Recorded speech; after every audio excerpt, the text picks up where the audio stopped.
నమస్కారం. Star liver institute సుఖీభవకు స్వాగతం. అందరూ బాగుండాలి, ఆరోగ్యంగా ఉండాలని కోరుకుంటాం. కానీ మహిళల విషయానికి వచ్చేసరికి ఈ సూత్రం మారిపోతూ ఉంటుంది. నాకేమైనా పర్వాలేదు, నా ఆరోగ్యం గురించి చింత లేదు, ఇంట్లో వాళ్ళు బాగుంటే చాలని ప్రతి క్షణం పరితపిస్తారు చాలామంది మహిళలు. చిన్న సమస్యలే ఈ పాటిదానికి ఆసుపత్రి దాకా ఎందుకని అనుకుంటూ తమ ఆరోగ్యంపై ఎక్కడలేని నిర్లక్ష్యాన్ని చూపిస్తూ ఉంటారు. చివరికి ఒంట్లో జబ్బులు ముదిరిపోయి అవి ప్రాణాంతకంగా పరిణమిస్తూ ఉంటాయి. అంతర్జాతీయ మహిళా దినోత్సవం సందర్భంగా మహిళల్లో చాలా సాధారణంగా కనిపించే అనారోగ్య సమస్యలు, వాటిని అధిగమించే పరిష్కార మార్గాల గురించి ఇప్పుడు తెలుసుకుందాం. ఆరోగ్యమే మహాభాగ్యం అన్న సంగతి మనందరికీ తెలుసు. ఈ విషయం మహిళలకు మరింత బాగా తెలుసు. అందుకే చూడండి, ఇంట్లో తన వాళ్లకు సుస్థి చేస్తే తనే జబ్బు పడ్డట్టుగా బాధపడిపోతుంది మహిళ. వాళ్లు కోలుకునేదాకా దగ్గరుండి మరీ సపర్యలు చేస్తుంది. అదే తన ఆరోగ్యం విషయానికొచ్చేసరికి ఎక్కళ్ళని నిర్లక్ష్యం చూపిస్తుంది. చిట్కా వైద్యాలు చేసుకుంటూ చివరికి ప్రాణాంతకమైన జబ్బుల బారిన పడుతుంది. ఉదాహరణకు రక్తహీనతనే తీసుకోండి. రోజు ఏదో ఒక ఆకుకూర తినటం, లేదంటే రోజుకో ఫోలిక్ యాసిడ్ మాత్రను తీసుకోవటం ద్వారా రక్తహీనతను చాలా తేలికగా నివారించుకోవచ్చు. కానీ చాలా మంది మహిళలు తమకు రక్తహీనత ఉందన్న విషయాన్ని పెద్దగా పట్టించుకోరు. దీంతో రక్తహీనత అన్నదే చివరకు మహిళలకు పెద్ద సమస్యగా మారుతోంది. ఇక సరైన పోషకాహారం తీసుకోకపోవడంతో మహిళల్లో చాలా మందికి విటమిన్ల లోపాలు ఎదురవుతున్నాయి. ఇవాళ మహిళల్లో చాలా మందిలో డి విటమిన్, B12 విటమిన్ లోపాలు ఎక్కువగా కనిపిస్తున్నాయి. మనము 8వ తారీఖు ప్రపంచ మహిళా దినోత్సవం జరుపుకుంటున్నాము. ఈ మహిళా దినోత్సవంలో థీమ్ ఏంటంటే యాక్సిలరేట్ యాక్షన్, అంటే ఆడవాళ్ళు మగవాళ్ళు సమానత్వాన్ని ఇంకా కొంచెం తొందరగా త్వరితంగా చేయాలి అని చెప్పేసి. త్వరితంగా చేయడం కాదు, అసలు ఈ సమానత్వం అనేది మొదటి నుంచి మనకు ఉంది, కానీ దాన్ని ఆచరణలో ఎవరు పెట్టడం లేదు. ముఖ్యంగా మీరు ఆరోగ్య విషయాలు తీసుకుంటే కనుక ఆడవాళ్ళు, ఇంట్లో ఆడవాళ్ళు తమ ఆరోగ్యాన్ని పట్టించుకోవట్లేదు. ఎంతసేపు భర్త ఆరోగ్యం బాగాలేదు, లేకపోతే అత్తగారు మామగారు ఇంట్లో ఉంటే వాళ్ళ ఆరోగ్యం బాగాలేదు.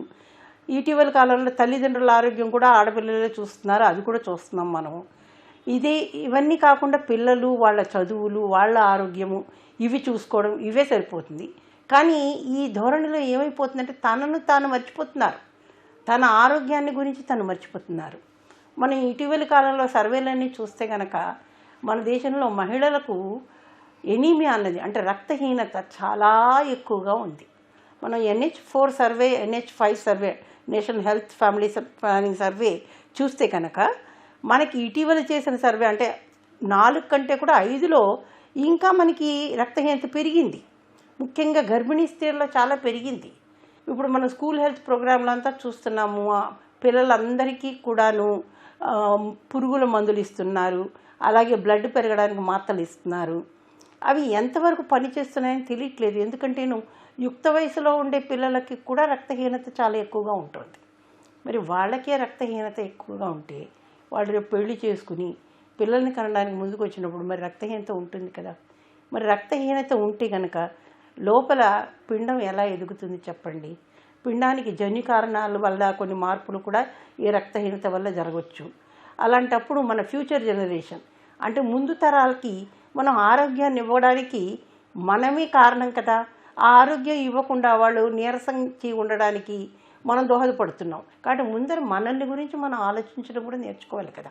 కాబట్టి వేళకి తినడం, వేళకి పడుకోవడం, సమతుల ఆహారం తీసుకోవడం, రెగ్యులర్గా డాక్టర్ దగ్గరికి వెళ్ళి పరీక్షలు చేయించుకోవడం. అధిక బరువు నేడు అతివల పాలిట గుదిబండగా మారుతోంది. పెళ్లైన అమ్మాయిలు మొదలుకొని నడివయసు మహిళల దాకా అందరికీ బరువు అనేది ఇప్పుడు పెద్ద సమస్యగా మారుతోంది.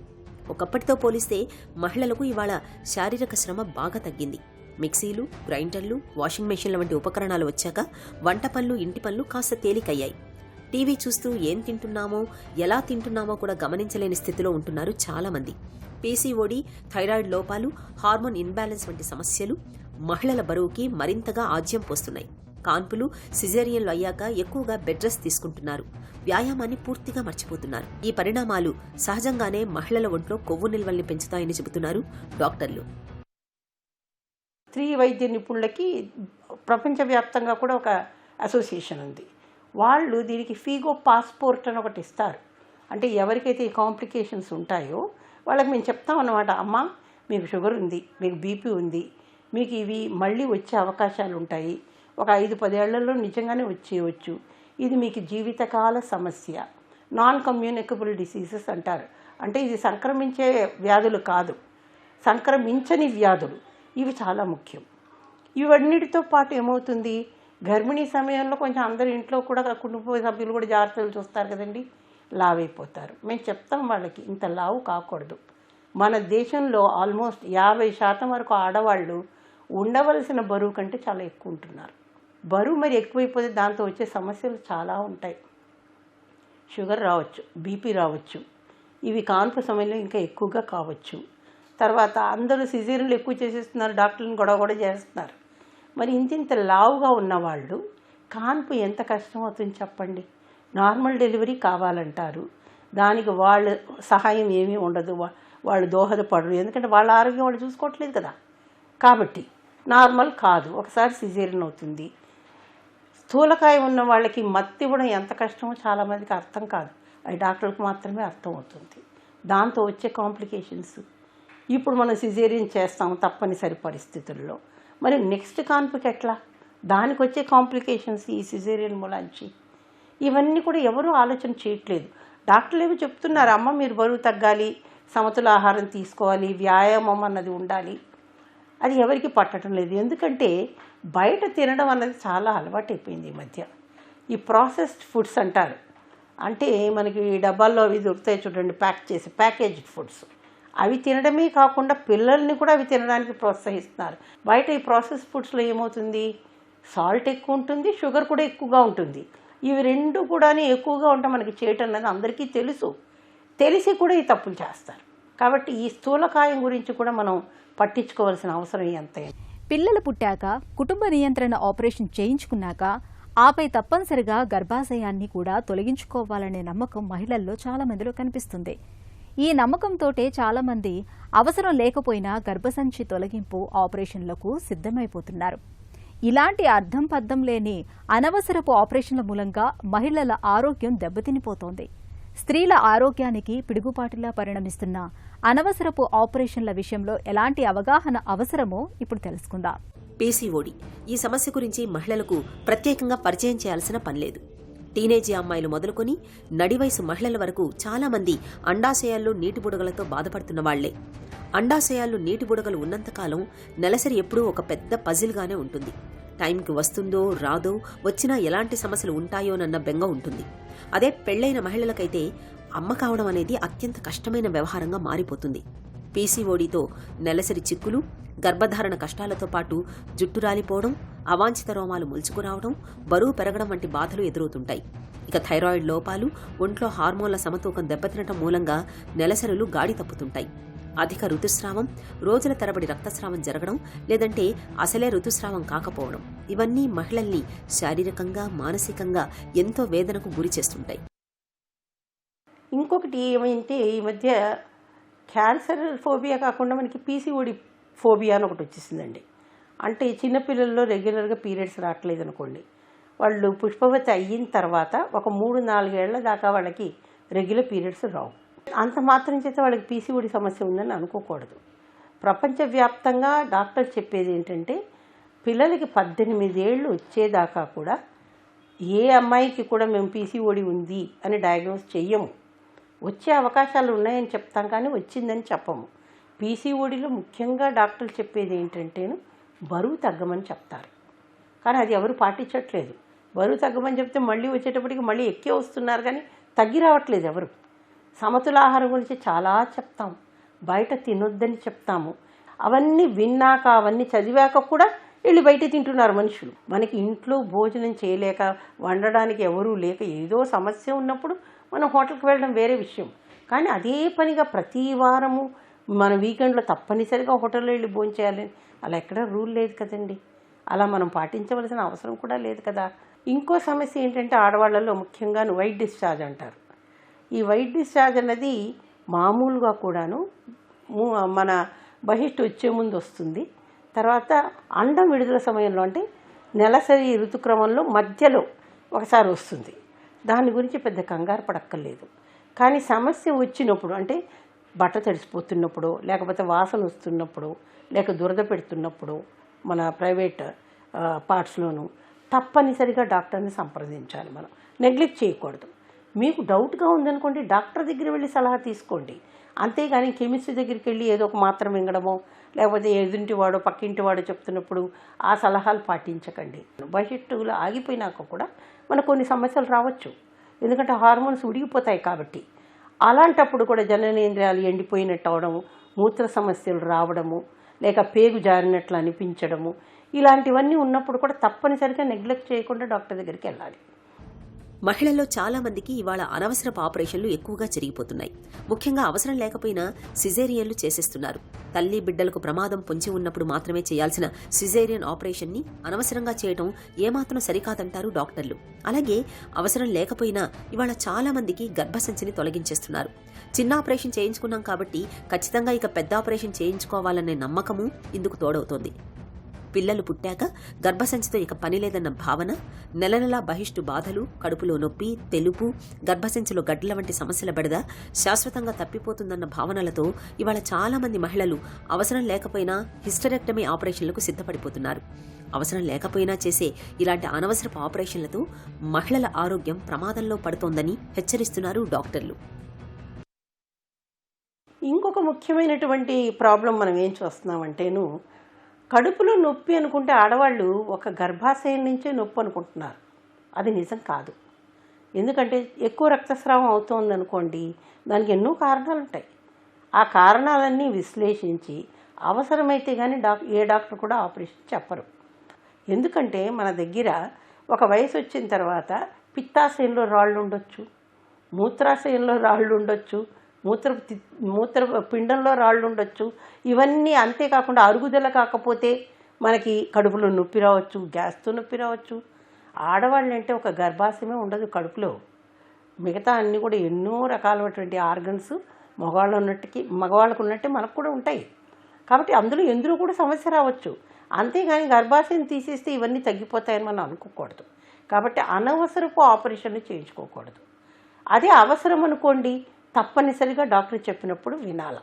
అలాగే కుటుంబ నియంత్రణ పద్ధతుల్లో కూడాను శాశ్వత పద్ధతులు అంటే ట్యూబెక్టమీ వెంటనే చేసుకోకండి. 2 పిల్లల్ని కనండి, తప్పు లేదు. వాళ్ళిద్దరి మధ్య అంతరం 3 ఏళ్ళు ఉండేలా చూసుకోండి. రెండో కాన్పయ్యాక ఒక 3 ఏళ్ళు ఆగండి. ఆ బిడ్డకి ఇవ్వవలసిన టీకాలు, మనం తీసుకోవలసిన జాగ్రత్తలు అన్నీ అయిపోయాక అప్పుడు మీరు ఆపరేషన్ చేసుకోవచ్చు. దంపతులు ఎవరైనా చేసుకోవచ్చు, మగవాళ్ళు చేసుకోవచ్చు, ఆడవాళ్ళు కూడా చేసుకోవచ్చు. అలా కాకుండాను వెంటనే ఆపరేషన్ చేయించేసుకోవడము, తర్వాత బిడ్డలకి ఏమైనా అయిందనుకోండి మళ్ళీ మాకు పిల్లలు కావాలి అని మా దగ్గరికి రావడము, రీకెనలైజేషన్ అడగడము, దాని మూలాంచి వచ్చే ప్రాబ్లమ్స్ దానికే ఉంటాయి. కానీ ఇది చాలామందికి అర్థం కావట్లేదు. కాబట్టి ఈ సమస్యలన్నిటి నుంచి మనం దూరంగా ఉండాలంటే మనం ఆలోచన చేయాలి.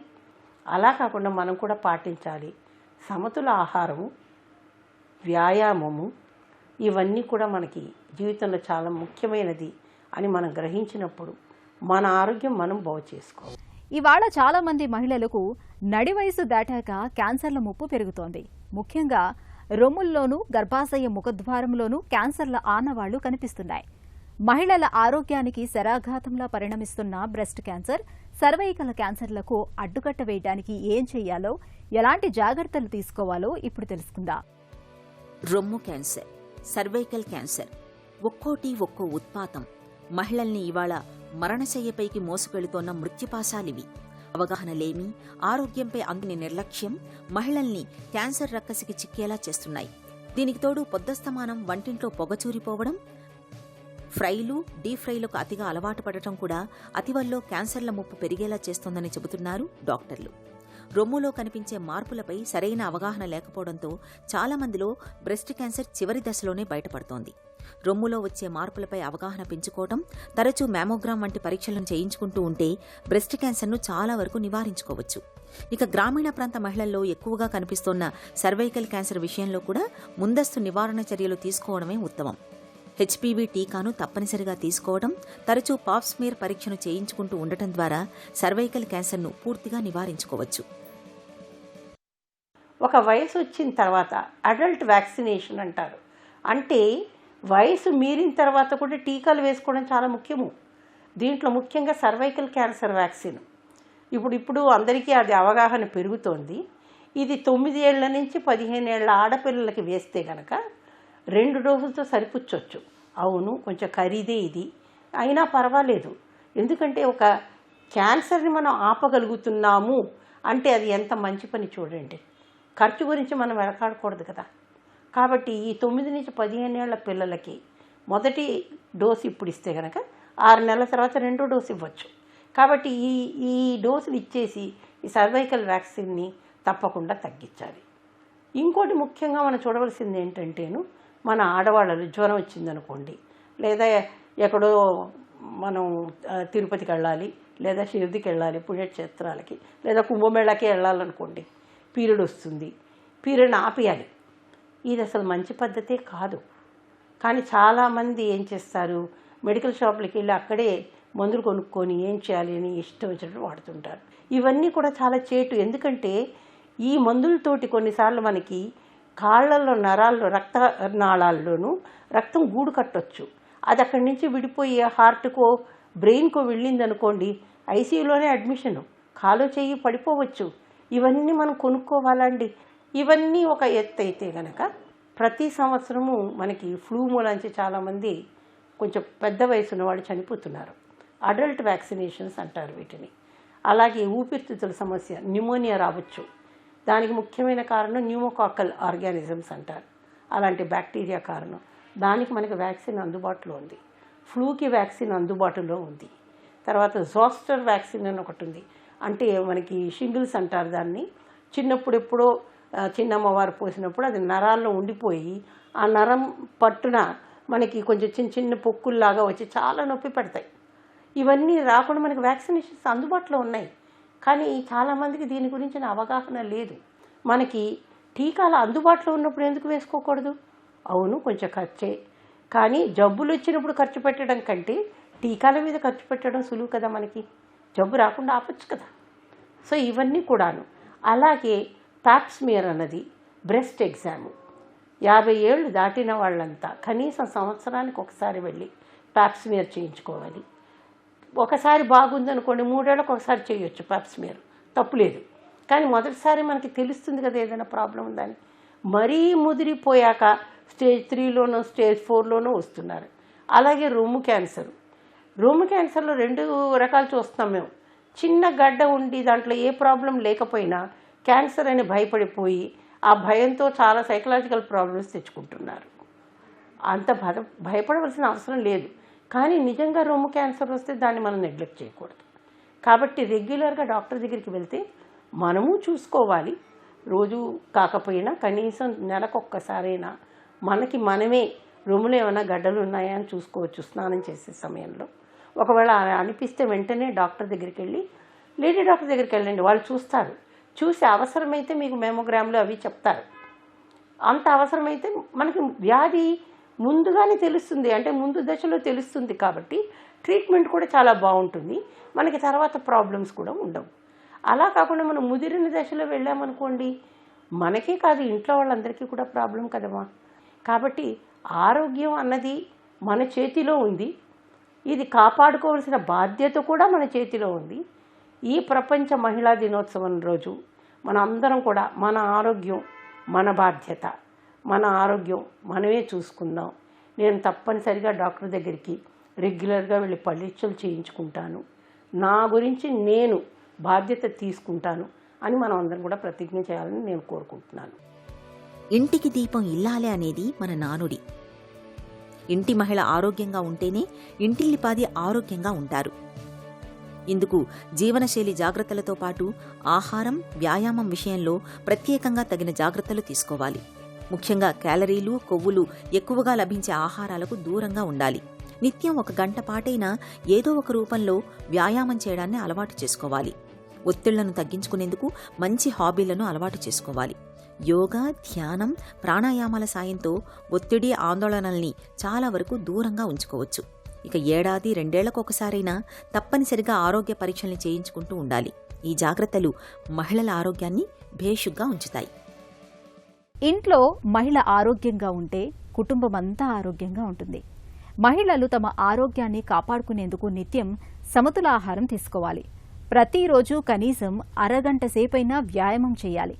నడి వయసు దాటాక ఏడాదికి ఒకసారైనా తప్పనిసరిగా ఆరోగ్య పరీక్షలు చేయించుకోవాలి. ఆధునిక మహిళా ఆరోగ్యాన్ని భద్రంగా ఉంచే తారక మంత్రాలివే.